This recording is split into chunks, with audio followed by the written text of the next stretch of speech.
Buonasera da Sicilia 24, questi titoli. Un nuovo episodio di violenza nel centro storico di Palermo. In via Macheda una rissa tra due uomini finisce a calci e pugni e con la vetrina di un negozio in frantumi si indaga sull'accaduto mentre si riaccende il dibattito sulla sicurezza nella zona. Tra gli attivisti della Global Sumud Flottiglia sequestrati dall'esercito israeliano c'è anche il catanese Alessio Catanzaro. La preoccupazione dei genitori a Sicilia 24 attendono notizie del figlio. Niscemi, una palazzina disabitata è crollata nella zona colpita dalla frana che da mesi devasta la città. Restano centinaia gli sfollati mentre prosegue il piano di demolizioni disposto dalla Protezione Civile. Ci sono 4 impresentabili in Sicilia, tra i 28 in Italia, 1 ad Agrigento, 3 a Randazza, segnalati dalla Commissione parlamentare antimafia per le amministrative del 24 e 25 maggio. Calcio, il Palermo dopo la debacle di Catanzaro è concentrato per la gara di ritorno in programma domani al Barbera, in palio la finale play-off. Serie C, domani è il giorno di Catania-Lecco, nel pomeriggio ha parlato il tecnico toscano, dice vogliamo passare il turno a tutti i costi. Caso Trapani Calcio, il giudice tributario esclude la frode nella vicenda dei crediti fiscali parlando di errore non intenzionale. Antonini chiede la revisione delle penalizzazioni e la riammissione della squadra.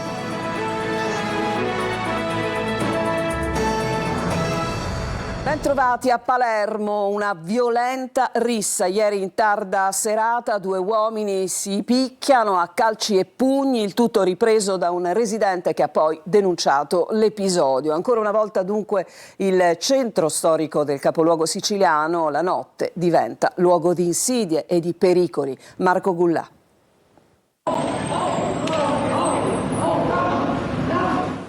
Sembra un incontro di pugilato, ma in realtà è l'ennesimo episodio di violenza che si registra nel centro storico di Palermo. Ieri sera 2 persone hanno dato vita ad una violenta scazzottata in via Macheda, all'altezza dell'incrocio con via Napoli. A picchiarsi con calci e pugni un uomo palermitano e uno straniero.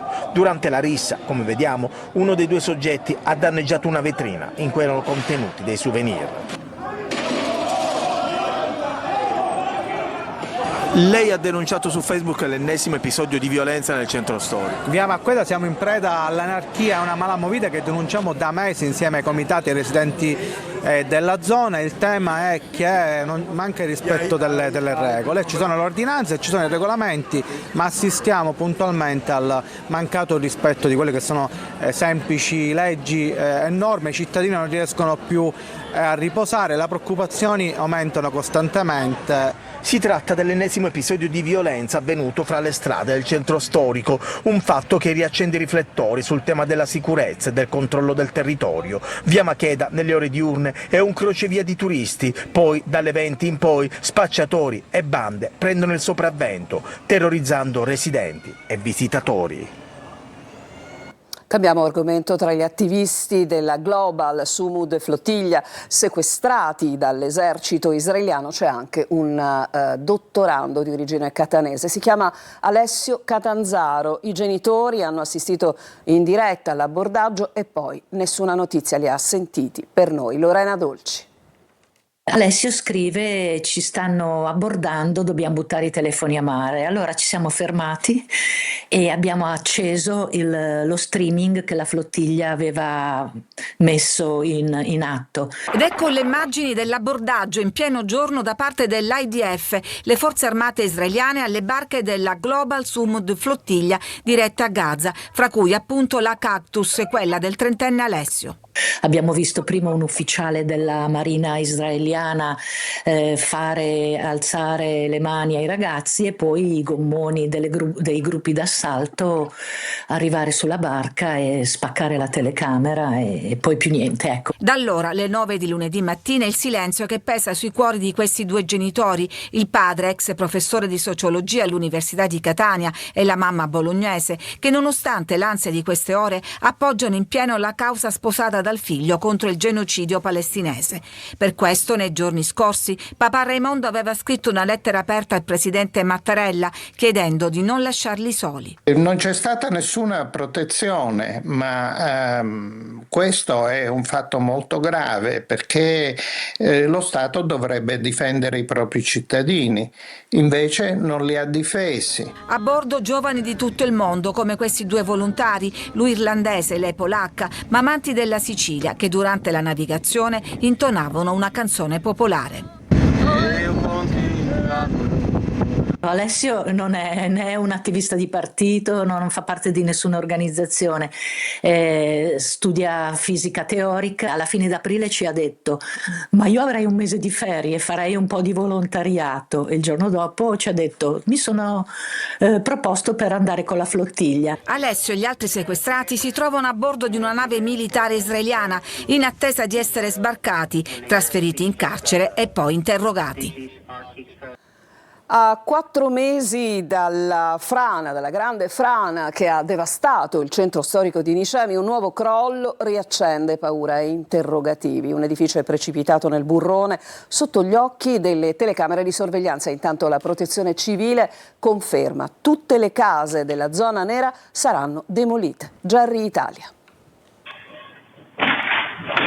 Un boato improvviso, poi il vuoto. In pochi secondi l'edificio si sbriciola e precipita nel burrone. Le immagini, riprese dalle telecamere di videosorveglianza di una casa ormai disabitata, arrivano dal quartiere Pirillo di Niscemi, una delle aree colpite dalla frana che dal 25 gennaio scorso ha sconvolto la città. La palazzina crollata si trovava sul coronamento della frana, all'interno della cosiddetta zona nera, quella ritenuta più pericolosa e destinata alla demolizione. La frana, estesa per circa 4 km tra i quartieri Sante Croci, Trappeto e Via del Popolo, aveva provocato il collasso di strade, villette e palazzi, costringendo all'evacuazione circa 1500 persone. Oggi sono ancora circa 500 gli sfollati che non possono rientrare nelle loro abitazioni. Intanto, come stabilito dalla Protezione Civile, tutte le case in zona nera saranno abbattute perché considerate a rischio crollo, una scelta contestata dagli abitanti che speravano di salvare almeno parte delle loro case. Secondo il report dei geologi coordinati da Nicola Casagli, presidente dell'OGS, non esiste una soluzione definitiva per stabilizzare il territorio. Lo scenario più temuto è quello dell'arretramento progressivo della scarpata. Per questo la frana dovrà essere monitorata costantemente, forse per sempre. Niscemi, così come l'Etna, resterà sotto osservazione continua da parte dei tecnici.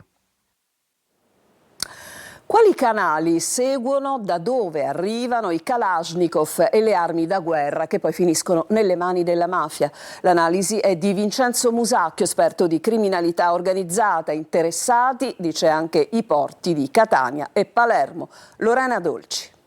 Tutto è gestito principalmente dall'alleanza che c'è tra mafia russa e mafia ucraina, che ovviamente hanno i loro alleati, per esempio nelle triadi cinesi. Sono gli scenari di guerra e buchi neri che inghiottono ogni anno migliaia di armi. Come già avvenuto nell'ex Jugoslavia, il meccanismo si ripete da tempo in Ucraina. Sono armi che non sono state scaricate nei famosi registri dove si catalogano le armi, soprattutto quelle armi di tipo pesante o armi di alta precisione, i Kalashnikov o le mitragliatrici, tutta una serie di armi che vengono usate esclusivamente per fini militari. All'appello mancano quasi 500.000 armi da fuoco che finiscono nelle mani delle nostre mafie. Le rotte più battute arrivano ai porti di Trieste e Gioia Tauro, dove l''ndrangheta spartisce l'arsenale, ma anche la Sicilia rientra nei traffici. Sicuramente, per esempio, il porto di Catania è stato coinvolto più volte in attività di traffico non solo di stupefacenti ma anche di armi. Lo stesso porto di Palermo, ci sono state delle inchieste in merito. Il container con le armi passa alla frontiera con la complicità, con la corruzione di ispettori doganali o anche di chi si occupa della movimentazione, mentre il controllo avviene su un container che contiene materiale normale. Poi entrano nella disponibilità della criminalità che le utilizza o lo ostenta mostrando la sua potenza di fuoco o le usa come merce di scambio. Un mercato che consente guadagni enormi perché le armi vengono acquistate a prezzi bassi e poi rivendute nel dark web. Una circolazione incontrollata che per il criminologo rappresenta una vera e propria emergenza. Il rischio è quando queste armi possano finire in mani di associazioni di stampo terroristico per fini eversivi. Questo potrebbe essere il rischio più alto che corriamo. La Commissione Nazionale Antimafia ha reso noto l'elenco dei candidati a sindaco considerati impresentabili. In Sicilia i casi di Agrigento e Randazzo. Luca Ciliberti. Sono 28 i candidati alla carica di sindaco considerati impresentabili alle prossime elezioni amministrative che si svolgeranno in tutta Italia il prossimo 24 e 25 maggio.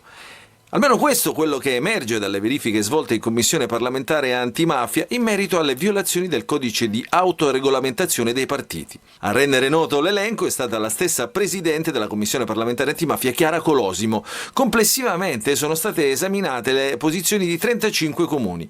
In Sicilia ci sono i casi di Agrigento, Enna, Messina, Marsala e in provincia di Trapani, oltre che quello dei comuni sciolti per infiltrazioni mafiose, e in questo elenco speciale nell'isola rientra Randazzo in provincia di Catania.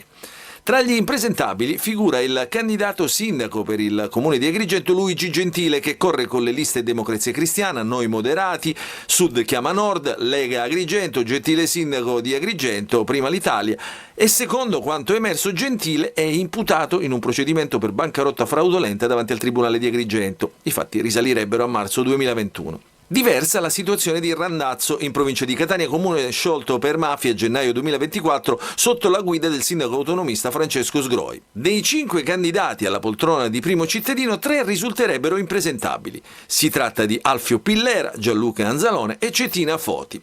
I 3 facevano parte della giunta Sgroi. Anzalone era vice sindaco, Pillera e Foti erano assessori. In una nota, la diretta interessata Cettina Foti specifica di non essere mai stata coinvolta in inchieste o procedimenti, né ha mai avuto alcun ruolo nei fatti che hanno portato allo scioglimento del comune di Randazzo. Adesso ci fermiamo, c'è una pausa, rientreremo per parlarvi di quelli che saranno i laboratori accreditati dalla Regione per la diagnosi o perlomeno per la scoperta dell'antivirus. A tra poco.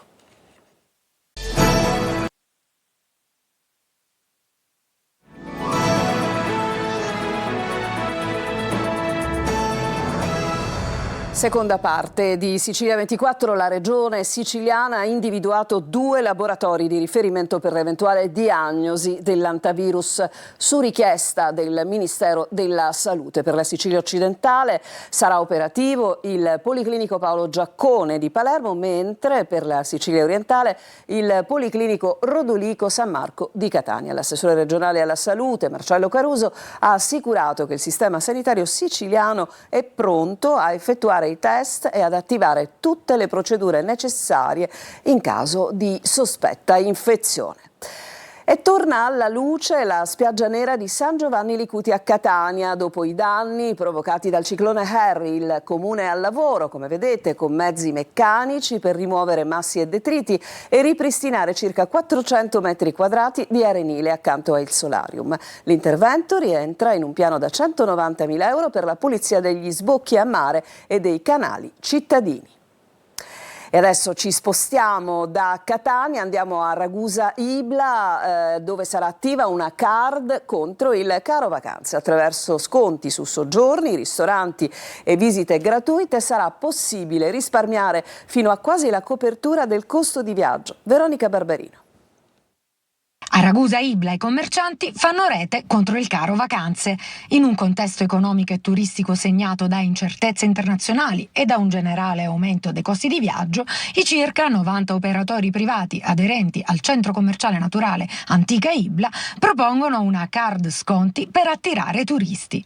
Il meccanismo è semplice. Decidi di venire nel nostro splendido quartiere barocco, prenoti il tuo viaggio, scegli il mezzo, invii nel nostro ufficio qui all'Ibla Tourist Information la prova dell'acquisto, inviamo via mail l'elenco delle strutture ricettive convenzionate e da lì inizia a fruire della scontistica prevista nei vari luoghi che sono disponibili, varia dal 5% anche al 30%. L'iniziativa consente quindi ai visitatori di recuperare il costo del viaggio attraverso sconti, benefit e visite gratuite. perché il viaggio è anche esperienza. Ma il valore di questa proposta va oltre il singolo progetto. In questo momento siamo bombardati dal caro vacanze, dal caro benzina, dal rischio voli, e per la Sicilia, per Ragusa, che è una delle mete più difficili da raggiungere, noi vogliamo essere appunto un esempio concreto e positivo di come rispondere a determinate criticità. Non sarà una promozione estiva, ma una scommessa di lungo periodo per rendere la destinazione Ragusa più accessibile e competitiva. C'è un'altra pausa, ci fermiamo ancora, poi una nutrita pagina dedicata al calcio con il Palermo e il Catania in vigilia da playoff e con una buona notizia per il Trapani. A tra poco.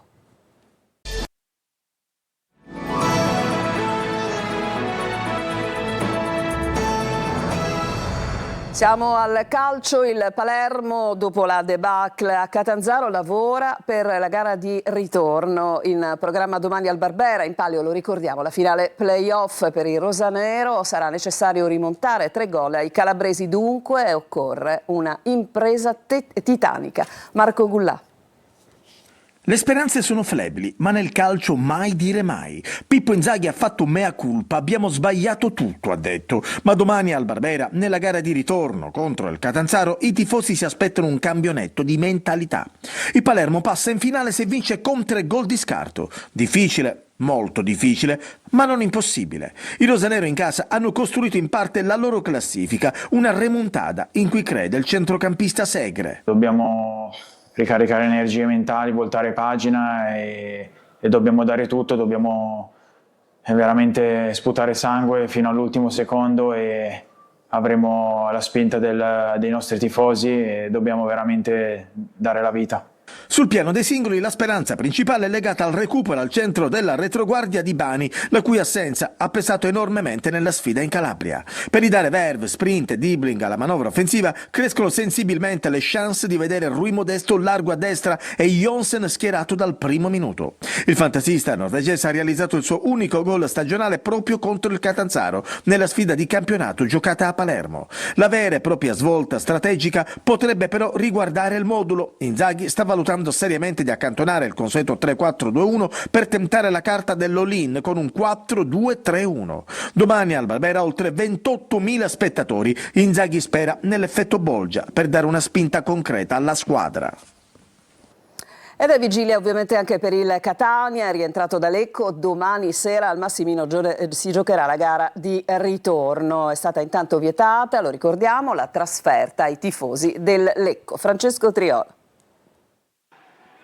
Neanche il tempo di rifiatare che si deve tornare subito in campo, nessuna sorpresa, si sapeva bene che il ritmo dei playoff non concedeva spazio e tempo per fermarsi e così oggi il Catania è tornato ad allenarsi in sede dopo essere rientrato ieri ed aver effettuato una seduta ieri mattina a Carate Brianza, così da ottimizzare al meglio i tempi di trasferimento. Lo 0-0 di Lecco lascia aperta ai rossazzurri la possibilità di giocarsi la partita di domani al Massimino sulla doppia possibilità di risultato, anche se occorrerà comunque un'ottima prestazione di grinta e di sostanza per evitare brutte sorprese e chiudere il conto prima possibile. A Lecco si è tornati a vedere il Catania compatto e chiuso, che non ha subito gol grazie alle parate di Dini, che ha visto il rientro di Forte, la buona prestazione di Pieraccini, è mancato solo il gol con una traversa, colpite le occasioni di Jimenez, Cicerelli, Forte e D'Ausilio, che potevano dare maggiore tranquillità in vista della partita di ritorno. Impossibile che Toscano possa avere a disposizione Lunetta, lo ha fatto capire abbondantemente, mentre per quella che diventa la fase clou della stagione ecco che diventa ancora più importante aver recuperato Casasola,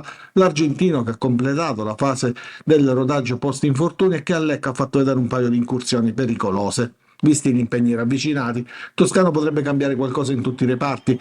Pieraccini spostato al centro al posto di Miceli, c'è il braccetto di sinistra, Donnarumma in campo dal primo minuto a centrocampo, Jimenez titolare con Cicerelli sulla tre quarti dietro Forte. Queste le possibili novità. Cosa sarà il Massimino domani sera è facile immaginarlo, visto che anche la prevendita ha fatto registrare il sold out, una spinta in più per i rossazzurri e il fattore campo sarà una di quelle armi da sfruttare sino alla fine.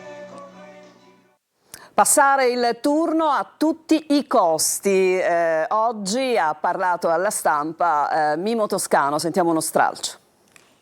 Dal punto di vista mentale bene, la squadra è concentrata, sa quello che ci aspetta domani e cosa bisogna fare. Per quanto riguarda il recupero, abbiamo ancora 24 ore per fare tutte le valutazioni del caso, per far scendere in campo i 16 calciatori che ti possono permettere di portare a casa la qualificazione. Non dobbiamo pensare al risultato, io l'ho detto ai ragazzi oggi, ma alla prestazione. Dobbiamo partire forti, dobbiamo fare una grande prestazione, perché c'è bisogno di una grande prestazione, perché a questo punto dei playoff tutte le squadre sono di un certo livello. Il Lecco recupererà 2 giocatori che erano assenti nella partita di domenica, importanti. Noi vogliamo passare il turno a tutti i costi. Nella vicenda delle compensazioni dei crediti utilizzati dal Trapani Calcio arriva la prima vittoria per il patron Valerio Antonini. Infatti il giudice tributario ha scritto che nell'operazione non ci fu fraudolenza da parte della società Granata e così Antonini chiede la riammissione delle squadre e il risarcimento dei danni. Laura Spanò. Nell'operazione che riguarda la compensazione dei crediti del Trapani Calcio non ci fu fraudolenza, lo scrive il giudice tributario che riconduce la compensazione dei crediti della società sportiva trapanese ad un errore non voluto da parte della società Granata, e per il patron Valerio Antonini la decisione del giudice è cruciale proprio per la motivazione.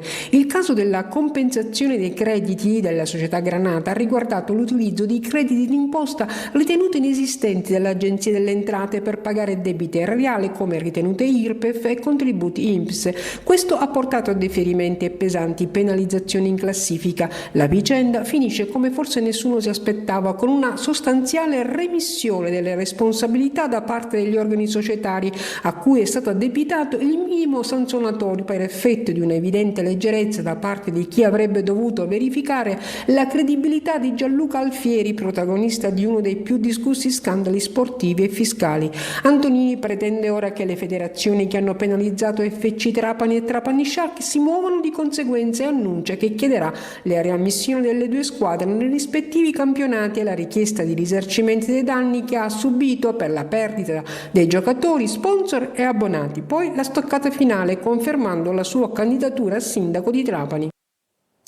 E adesso i saluti, perché il telegiornale finisce qui. Grazie a tutti per averci seguito. Buona serata.